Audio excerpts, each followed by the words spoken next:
Abiso sa mga customer ng Manila Water, may service interruption simula mamaya. Mula alas 10 ng gabi hanggang alas 4 ng madaling araw bukas, pansamantalang mawawala ng tubig sa mga barangay ng Bahay Toro, Kulyat at Tandang Sora sa Quezon City. Gayun din sa mga barangay ng Daang Bakal, Bagong Silang, Mabini, J. Rizal at Harapin ang bukas sa Mandaluyong City. Sa Marikina City, magsasagawa ng leak repair at line maintenance ang Manila Water.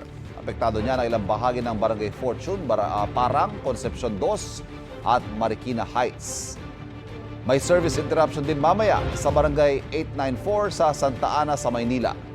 Ang Maynila naman magsasagawa ng facility repair sa Pasay Pumping Station. Pansamantalang makakaranas ng low water pressure sa 5 barangay sa Las Piñas City. 9 na barangay sa Parañaque City at 3 barangay sa Pasay City hanggang sa April 17, Huwebes. Kapuso, huwag magpapahuli sa latest news and updates. Mag-iuna ka sa balita at mag-subscribe sa YouTube channel ng GMA Integrated News.